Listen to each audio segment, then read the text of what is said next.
welcome back to Access Anime. I'm Henshin Ikeda, and today I'm going to be reviewing and walking you through episode 567 of One Piece.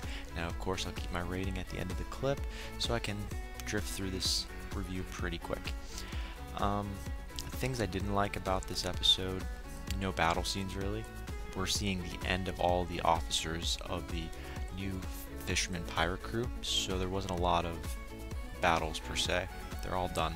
We open up the episode right where we left off. Hori defeated by Luffy, finally, with Elephant Gun, which was amazing. Now, the most annoying thing of this episode I have to point out, we hear the Straw Hat from all the fishermen citizens, like, gunning him on.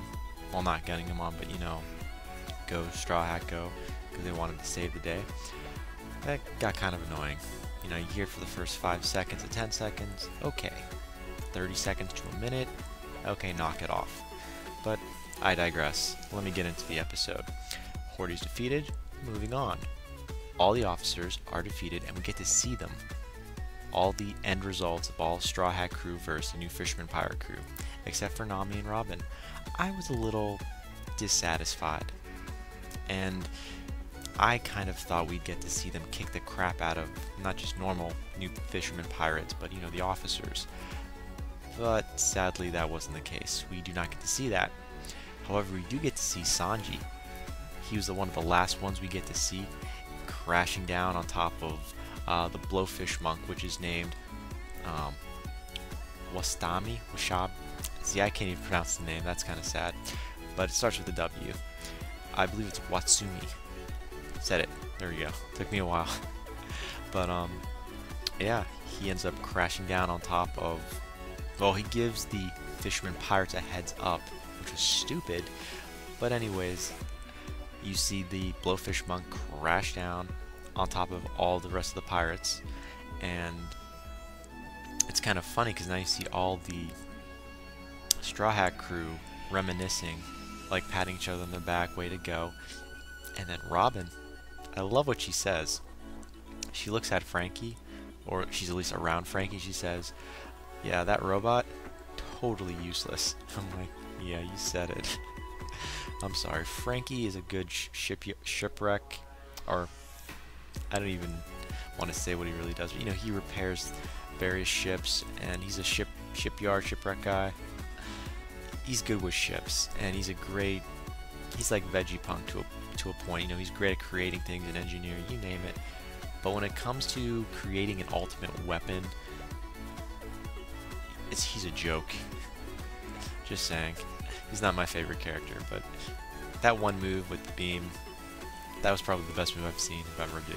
But moving on, we see the guards tell everyone on the live speaker that are in the bubble complex that, yeah, the Noah, it's still coming straight at us.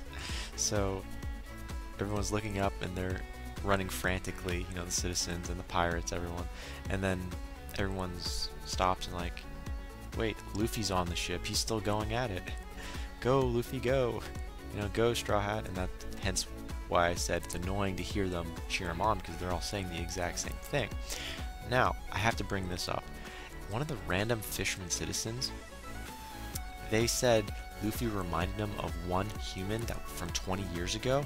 This is the only human that I guess this one fisherman ever looked up to, was Whitebeard. I know, he's being compared to Whitebeard now. Luffy being compared to Whitebeard? Wow, that was a big jump. But apparently this is where we get to know more about Whitebeard and his relationship to King Neptune. Apparently they're good friends. Neptune did something to save Whitebeard. I guess he helped them along with something, and Whitebeard made a pledge of friendship to him, and so that's kind of interesting.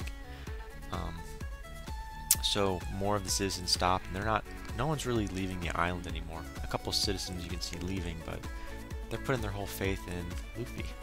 It's kind of cool. Let's see. We see Madame Shirley, and this is what's kind of interesting. She has she has this premonition of Luffy in flames, kind of looking like Ace, but we don't know if this is a negative premonition or a positive premonition. it really wasn't self-explained. We just see Luffy engulfed in flames and slowly looking up, and more of him starts to show in the dream she's having, or this premonition. But, you know, Madame Shirley like puts her hand to her chest when she's seeing this, so I'm interested to see what this premonition really means. Now, Luffy, he's still on Noah using Elephant Gun, and he starts to bleed. More blood, like his wounds open up, and Sarah Hoshi, I don't want to insult her because she's been a crybaby throughout the whole series so far, but she is a whiny SOB who all she can do is say Luffy-san and whatnot. And I know she's just a side character, but she really needs to get off her high horse and either get out of the way or do something. Make up your mind, but stop being the anti-cheerleader. Like, you're saying the wrong things to him. So it's not really helping. But it's kind of interesting because Luffy, he keeps pushing himself because he's like, you know what? I'm gonna save this. I'm gonna save everyone. Now, interestingly enough, King Neptune, he sees something about Joy Boy. I'm still curious to know who the heck Joy Boy is, but he's saying, I can't believe, Noah's halfway destroyed, because the guys in the announcement booth, the bubble complex, the guards, they're saying Noah's halfway destroyed, and Luffy's still going at it, and Neptune says something about Joy Boy. It's like, I'm sorry, Joy Boy, I can't keep my promise, because apparently Joy Boy told King Neptune to keep it in one piece, keep Noah's promise, the promise of Noah or something. And I'd like to know more about that, but we don't get to find anything out about that. We just go back to Luffy, and all these people are having hopes in him that he's going to do something.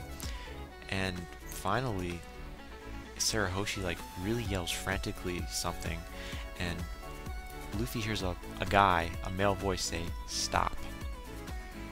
And I'll tell you right now, the person or the creature who said stop was a Sea King.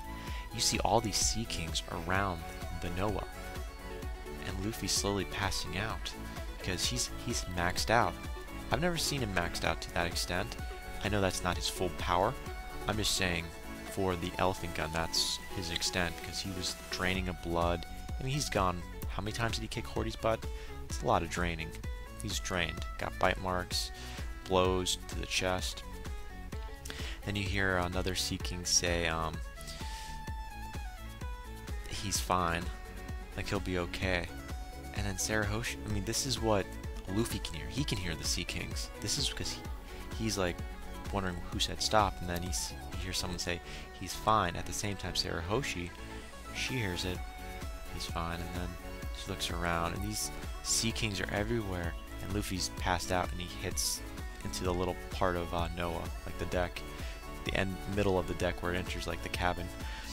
And for the love, I just don't know why Sarah Hoshi just didn't go in there and save him instead of just BSing with the Sea Kings. But the Sea Kings are like, we're here, you were calling, and we're here now, we're your power, and now we know Sarah Hoshi, like I told you, because I read some of the manga, Sea Kings were there to save the day. So that was nice and all, but Luffy was the one that kind of pushed Sarah Hoshi to call them. So if it wasn't for his emotional, I have to save everyone little spiel, it wouldn't have motivated Sarah Hoshi to really emotionally get involved in this and start screaming, and but she actually went in front of Luffy while he was still conscious to tell him to stop. You don't have to keep pushing. You're gonna kill yourself. Just let it go. So she at least mounted up to a small bit, but still, she's still a crybaby. But again, I really didn't like this episode that much because there really wasn't a lot happening. But suffice to say, the citizens, they see everything, and the guards in that little bubble complex are like, Luffy has saved, so such and such. And everyone down on the little fisherman island, they're convinced Luffy saved the day. Now, technically, he did by motivating Sarah Hoshi in some random way to call out to the Sea Kings, even though she didn't really mean to. But this win goes to Sarah Hoshi, because without her power, they'd all be dead. So, final thoughts. There really aren't any final thoughts. I really didn't like this episode that much because it was just another yawn. So I'm giving it a 3.5 out of 5, plain and simple. We didn't get to see Nami or Robin, like, if they were fighting any officers, so they were pretty much out of the picture. We didn't get to see any unique new characters, no new techniques, but we did get to review all of the officers that were defeated by the Straw Hat crew, like the techniques they used, or the special attacks, and how the officers of the new Fisherman Pirate crew went down, like their final look on their face, like a little mugshot. That was about it. So 3.5 out of 5, that's where I'm at. I'm looking forward to the next episode. Hopefully we're getting close to the end of this arc so we can go to a new one, because I'm interested to see more, other pirates and, other things in general. So 3.5 out of 5, comment down below, subscribe above, thumbs up, thumbs down, let me know what's on your mind. And most definitely follow me on Twitter. That ends the review and walkthrough. I tried to do that as fast as I could, but I hope I didn't butcher it too much, because again, I didn't like this episode that much. But definitely let me know what you think, and comment. Well, I'm gonna be off now. I'm gonna try to get some sleep, or at least I'll be online for another hour or so. So hit me up if I'm online. That pretty much ends it, so before I go, I gotta say it. Can't stop the access, but you can watch the feed. I'll see you later, guys.